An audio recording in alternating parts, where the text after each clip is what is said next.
নতুনভাবে সংস্করণের পর রমনা পার্কের চেহারায় চেঞ্জ হয়ে গেছে। দর্শনার্থীদের আগমন আগের থেকে অনেক বেশি। হ্যালো বন্ধুরা, আসসালামু আলাইকুম বন্ধুরা। আমি আজকে চলে আসছি রমনা পার্কে। আর রমনা পার্ক কিন্তু সেই আগের রমনা পার্ক নাই, এখন কিন্তু অনেক সুন্দর হয়ে গেছে। তো বন্ধুরা, পিছনের যে ব্রিজটা করা হয়েছে এটা কাঠের তৈরি আর লোহা দিয়ে তৈরি করা, এত সুন্দর। চারদিকে দেখেন, মানে সেই সুন্দর। এখানে কিন্তু প্রতিদিন হাজার হাজার লাখ লাখ মানুষ আসে ঘুরতে। তো বন্ধুরা, আমি ঘুরে দেখছি, আপনাদেরকে ঘুরে দেখানোর চেষ্টা করছি।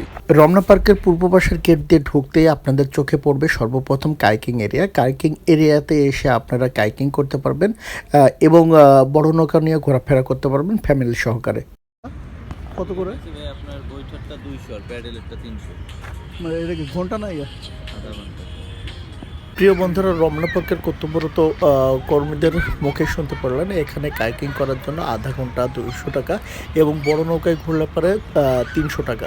তো বন্ধুরা, আপনারা এসে আপনাদের প্রিয় মানুষের সঙ্গে এবং ফ্যামিলির সঙ্গে ঘোরাফেরা করতে পারবেন। আর তারপরে একটু আগালেই চোখে পড়বে আপনার হলো শিশুদের জন্য খেলনার জায়গা। মানে এটা অনেক সুন্দর। আপনারা আপনাদের ফ্যামিলিদের নিয়ে আসলে এখানে খুব সুন্দরভাবে আপনাদের বাচ্চা কাচ্চারা খেলা করতে পারবে। তো আর দেরি নয় বন্ধুরা, আপনারা চলে আসেন রমনা পার্কে। এসে আপনাদের একটু মূল্যবান সময় এই রমনা পার্কের ঘোরাফেরা করলে অবশ্যই আপনাদের ভালো লাগবে। প্রিয় দর্শক, রমনা পার্ক এমন একটি পার্ক যে পার্কে প্রবেশ করতে এখনো পর্যন্ত কোনো টাকাই লাগে না। রমনা পার্কের অবস্থান হচ্ছে ঢাকা শাহবাগ থেকে গুলিস্তান যাওয়ার পথে ঠিক বাম সাইডে, অর্থাৎ ঠিক শিশু মেলার অপোজিটে, সরোয়ার্দী উদ্যানের ঠিক অপোজিট পাশে। তো বন্ধুরা, আপনারা যারা রমনা পার্কে আসতে চান দূর দূরান্ত থেকে, তারা শাহবাগে এসে নামতে পারবেন অথবা গুলিস্তান থেকে এসে খুব সহজেই রমনা পার্ক পেয়ে যাবেন।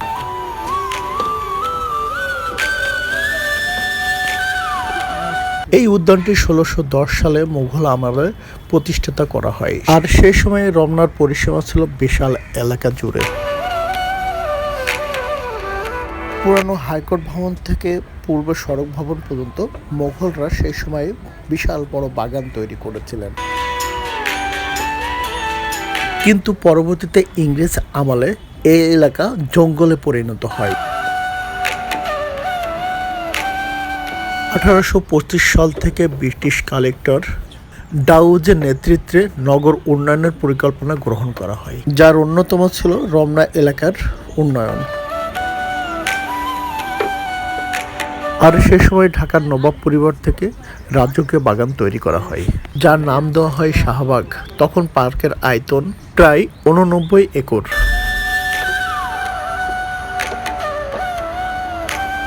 ঢাকার নবাবরা সেই সময় এখানে একটি চিড়িয়াখানা তৈরি করেন।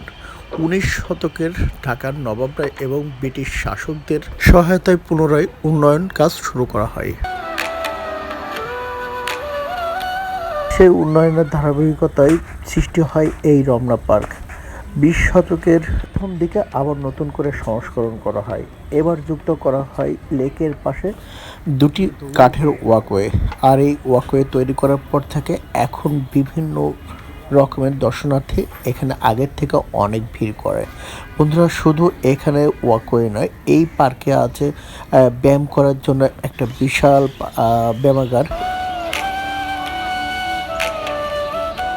প্রতি বছর বাংলা নববর্ষ পয়লা বৈশাখ ভোরে রমনা বটমূলে বর্ষবরণ উৎসব পালন করা হয়। আর এই অনুষ্ঠানটির আয়োজন করেন সাংস্কৃতিক সংগঠন ছায়ানট।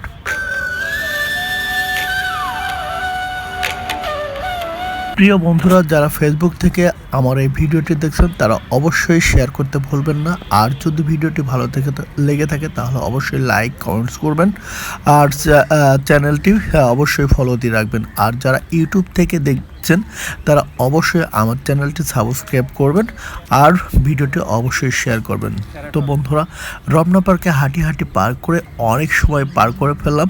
আশা করি এই ভিডিওটি আপনাদের ভালো লাগবে। অবশ্যই ভালো লাগলে একটি অবশ্যই আবারও বলছি শেয়ার করবেন বন্ধুরা।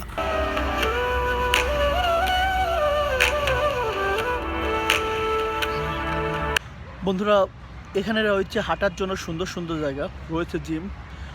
আরও মানুষ এখানে প্রতিদিন সকাল সন্ধ্যা হাঁটতে আসে, দৌড়াতে আসে তাদের শরীর অর্থাৎ ফিটনেস ঠিক রাখার জন্য। তো বন্ধুরা, আপনারা যারা ঢাকার মধ্যে আছেন, ঘোরাঘুরি করার সময় পান না, অন্তত সপ্তাহে একটা দিন ছুটির দিন হলে পরে ঘুরে দেখেন এই বাংলাদেশকে। অনেক সুন্দর, আল্লাহ তাআলার সৃষ্টি করা প্রত্যেকটা জিনিস এত সুন্দর যে না দেখলে বিশ্বাস করা যাবে না। যারা সময় পান না, একটু সময় করে হলেও ঘুরে দেখেন এই সুন্দর পৃথিবীটাকে। তো বন্ধুরা, সবাই ভালো থাকুন, দেখা হবে নতুন আরেকটা ভিডিওতে আরেকটা জায়গায়। সেই পর্যন্ত সবাই ভালো থাকুন, আল্লাহ হাফেজ।